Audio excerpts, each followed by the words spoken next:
Hello everyone and welcome back to the channel. It's Greg from Wint Audio Video coming to you with another great video showcasing vintage audio equipment. All right, welcome back to the channel. I call this one 6 for Sunday. That's because I found myself getting a little behind in my customer repairs. So I thought I'd tackle as many as I could this weekend. I got through 6 of them. So here they are. I'm going to do a single video, hopefully demonstrating them all, and hope you guys like this. Let's start with the heart of the collection here, which is a Kenwood AM/FM receiver, model number KR-6030.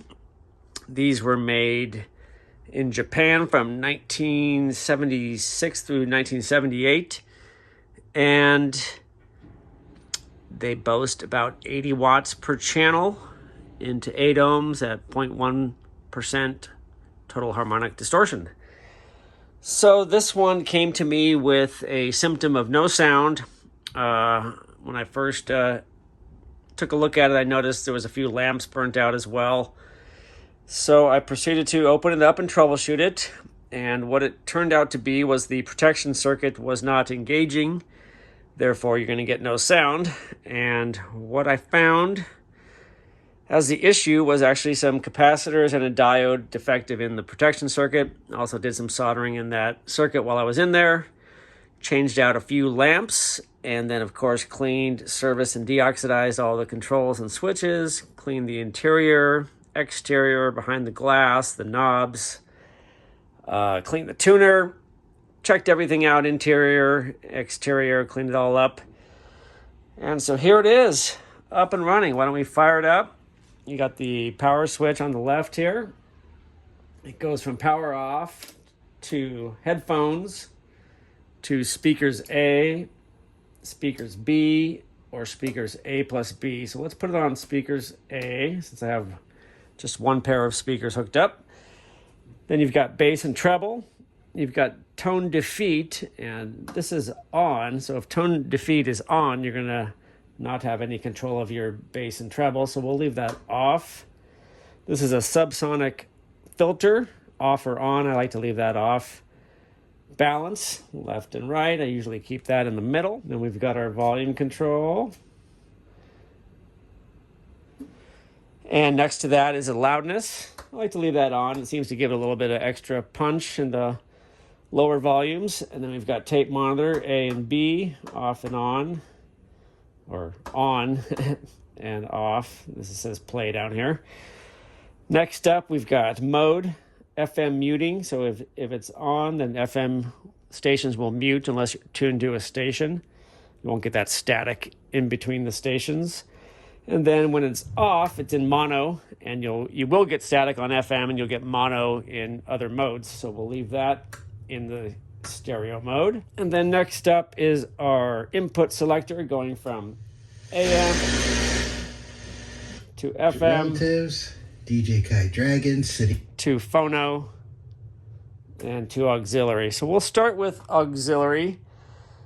On the auxiliary input, I have our next item, which is a McIntosh MCD 751 compact disc transport, they call it. It's not a complete CD player because it's simply the transport and the digital outputs and power supply. It does not have a digital to analog converter or DA converter built into it. So on the back, you only have digital outputs, either optical or digital coax.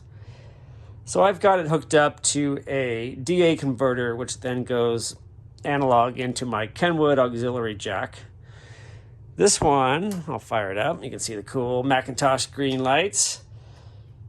This one came to me with a stuck CD transport.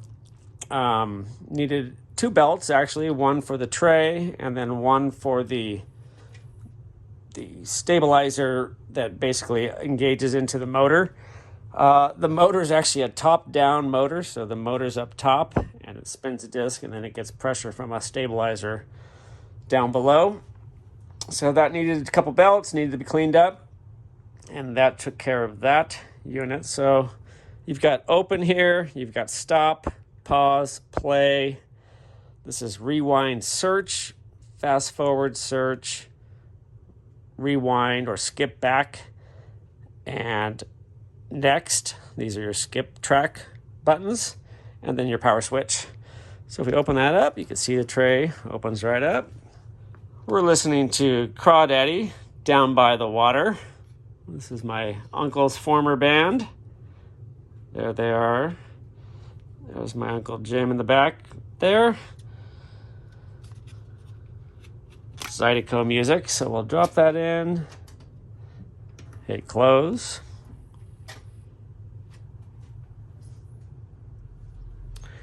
And I'm just going to skip to, I think, number 10. Hit play.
Okay, there's the McIntosh MCD 751 CD transport.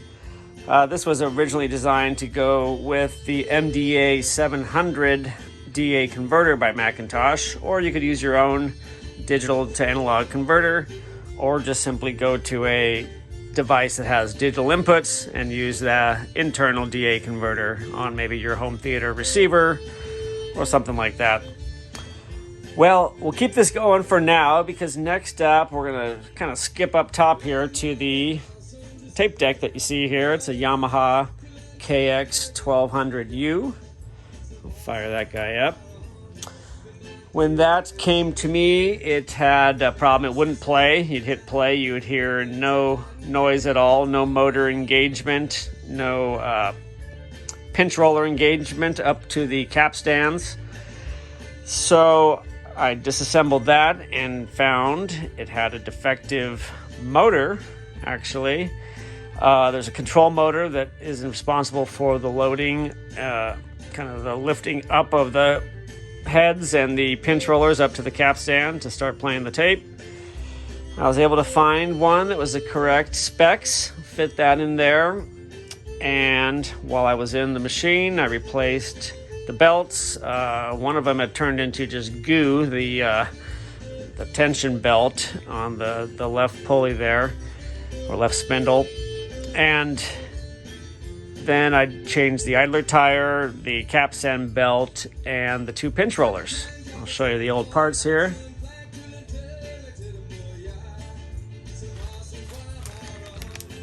There's our bag of old parts.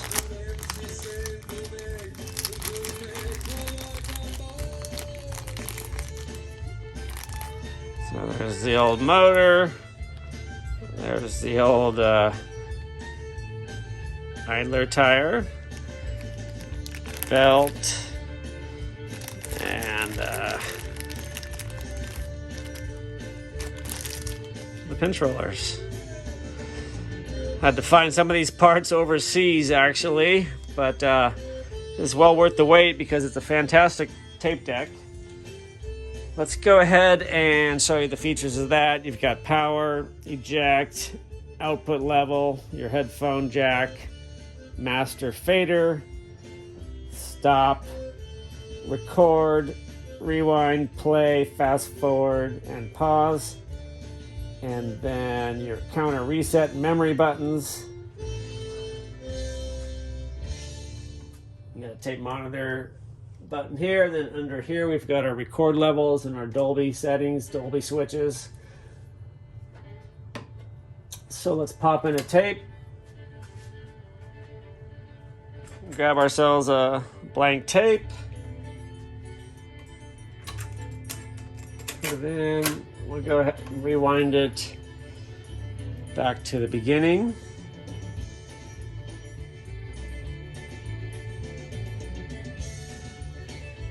Actually, let's go ahead and stop it right here before the beginning. Then we're going to hit reset and memory. And then we're going to start our recording by hitting record and play. You can see it started counting right here. There's our record level. We can play with more adjustments in here, but I've got it set pretty good.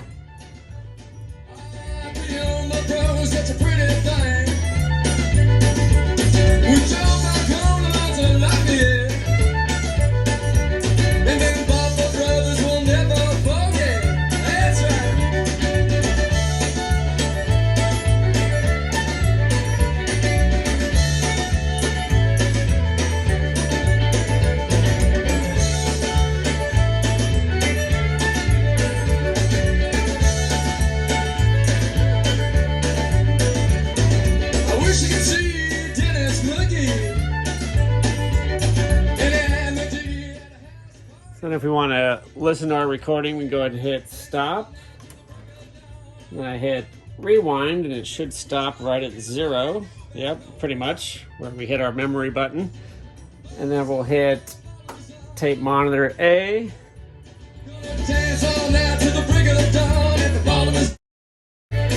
So there's where our recording started. She could play guitar, she could sing. Such a pretty thing. We jump back on the lots of Lafayette,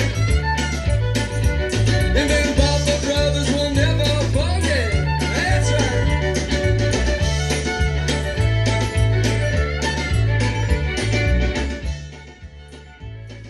So there it is, the Yamaha KX-1200U 3-head cassette deck.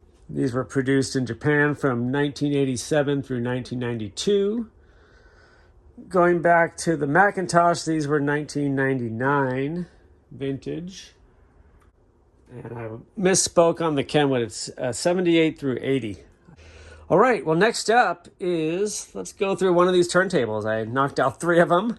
I only have 1 phono input, so we'll go through them one by one. Let's go ahead and flip it over to phono. Bam. We're gonna check out this one first because it's first in line. It's lowest down here. So it's a Tannoy TM550D Direct Drive Tannoy Micro Seiki collaboration turntable. Not a ton of info on this one. I did not find, but it's beautiful. It's got this nice walnut kind of veneer and this brushed aluminum here. It's well made. It's got a real nice look and feel to it. Similar to kind of the Pioneers, honestly, or Marantz. But I don't know if they just didn't make a ton of them or what, but not a lot of them out there that I've seen. But let's grab a record.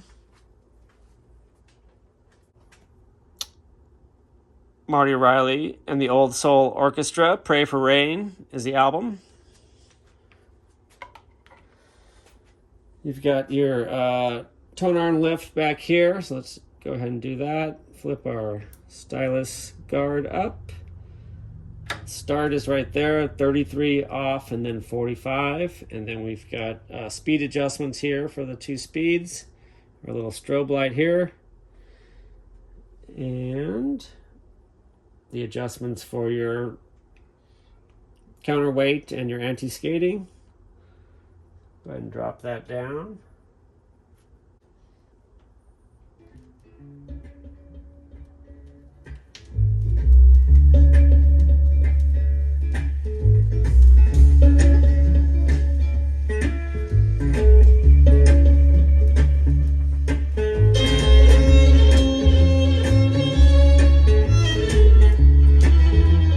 we wanted to record this, we could do so same way as our CD. Of course, these are for personal use only. There's no selling mixtapes online.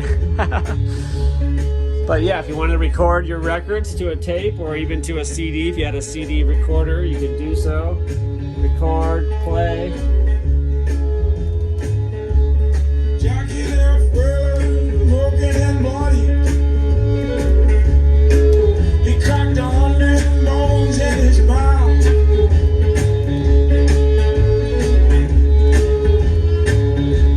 But Jackie doesn't dance, Jackie doesn't sing. He knows he couldn't. Every son of a bitch in the house.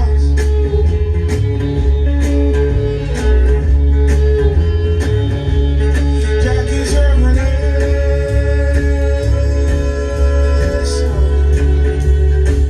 He's urban national.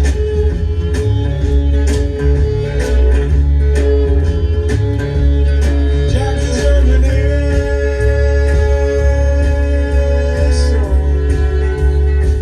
He's urban national.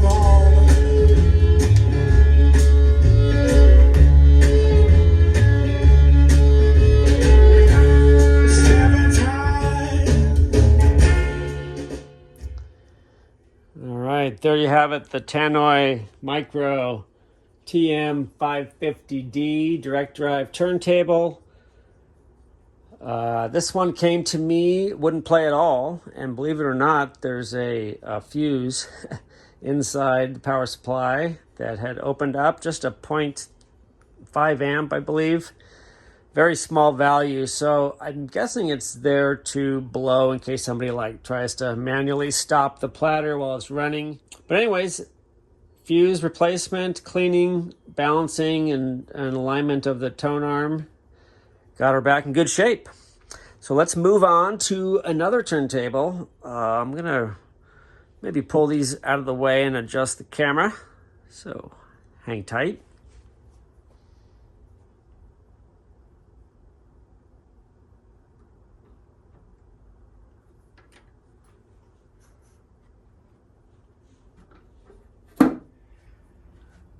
Okay, here we are back. Next up we have, let's go over this one, the Technics SLBD20.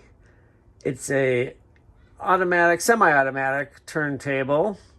Very simple design. It's got a belt drive. It's got a fixed lid that won't stay fixed. Let me see.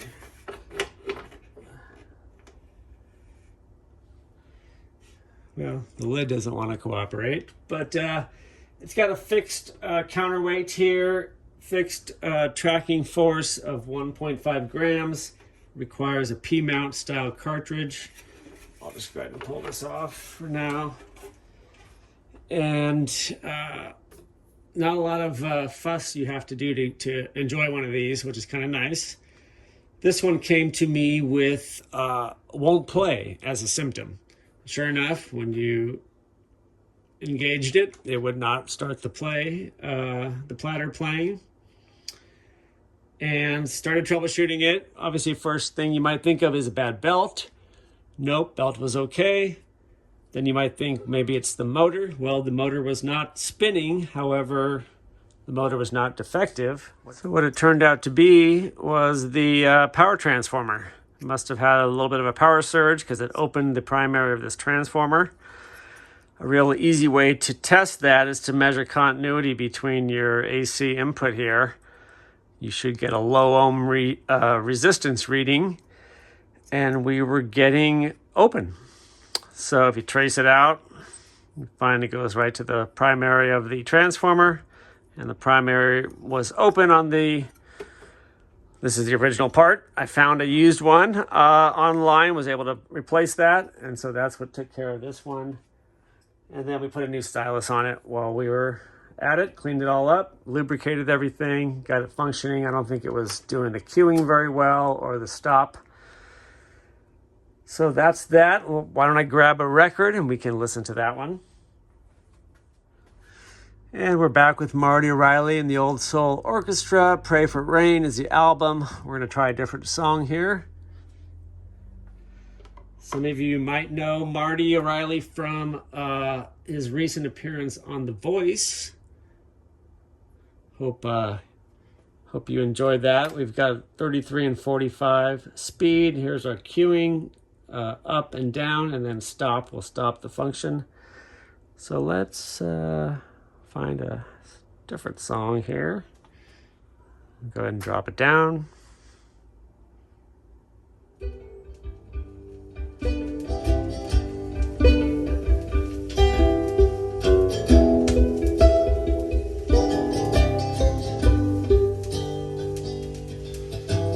Evie's like a Bible and acts just like a bird cage, or it's like an engine dying out on burn rage.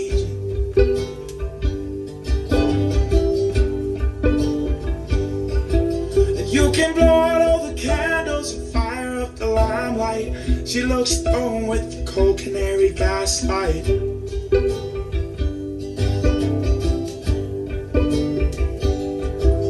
Oh, sister, now, don't you look at what I've done.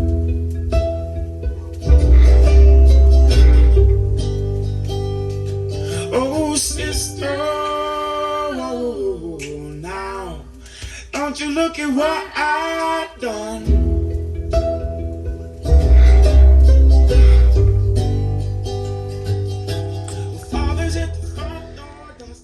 So there you go, the Technics SLBD20. So if you want, you can raise the cueing. You could bring it over, drop it down on another song perhaps. Or you could let it finish, and this one does have an auto stop. So if we get to the end, it will stop it and bring the tone arm back.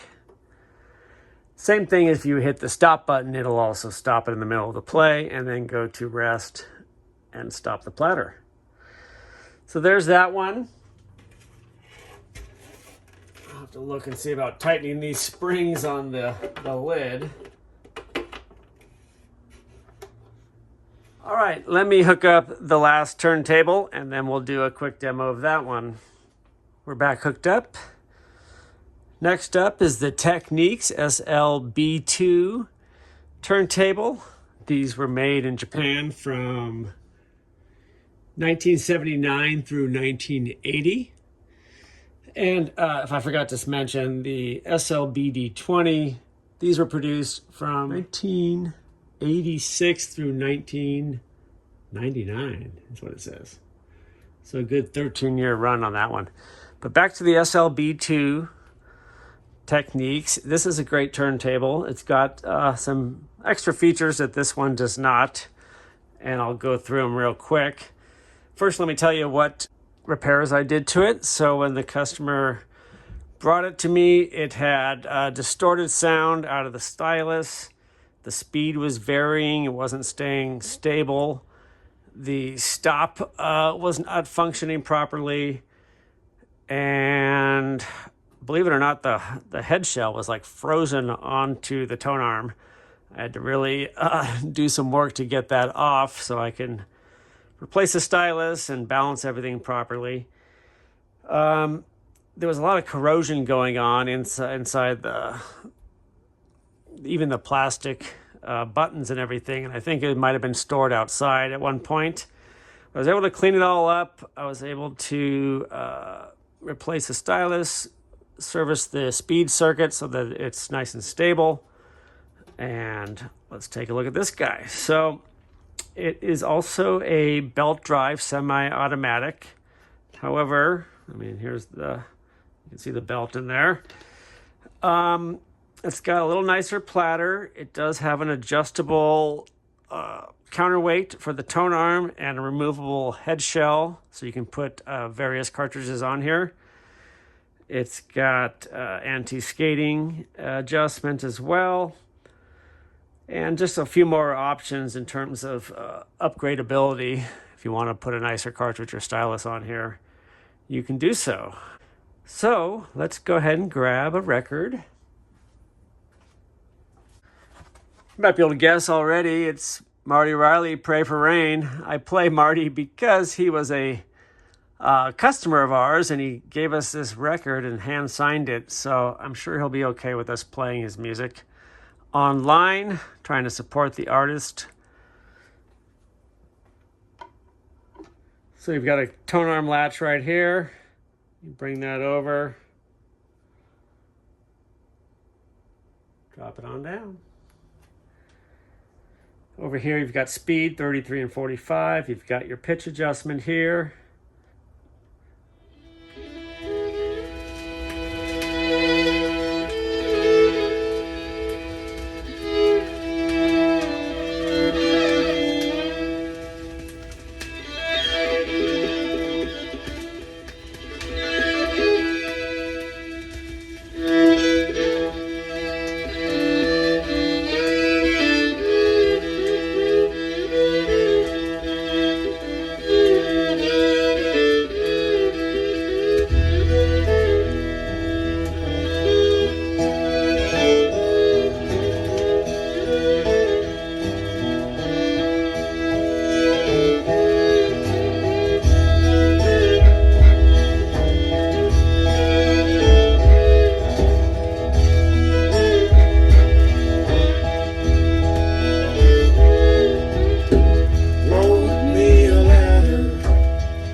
The Technics SLB2 turntable, a great turntable, budget friendly. They're available. You can find them online. Obviously, you want one that's working and maybe been restored, but they're easily fixable if you do find one that needs some repair. So once again, you can cue it up, move it to another song if you'd like. You can let it play out and it'll automatically stop, or you could just hit stop and let the tone arm do its thing, shut itself off.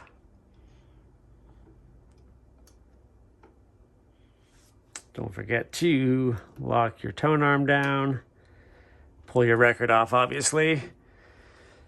But there you have it, the Technics SLB2. Let's finish out with maybe one more from Marty, and we'll get all of our subjects back in view here for the finishing of the video. Well, there you have it. 6 for Sunday. Going through them again, we've got the Kenwood KR-6030 receiver. You're currently listening to the Technics SLB2 turntable. Of course, we've got the McIntosh MCD 751 compact disc transport. Over here, the Tannoy Micro Seiki TM550D turntable. Recording everything. The Yamaha KX-1200U Cassette Deck. And in case you need an extra turntable, we've got the Technics SLBD20. All right, well, thank you for watching. Hope you enjoyed it. This turned out to be a little longer than I expected, but I'm gonna try to trim it down a little bit during editing. But this gives me an opportunity to now disconnect everything and make some room for a few surprises that are hidden underneath these blankets. The next few items in queue here at Went Audio Video. Hoping to get through these soon, and make sure you subscribe to the channel, click that bell notification. That way you'll get alerted next time I drop a video. Hit the like button if you like this video, share it with your friends, comment down below. Thank you for watching. Pleasure doing work for you guys. I hope you enjoy the content, and we'll see you in the next video. Hope everyone's doing well. Bye now.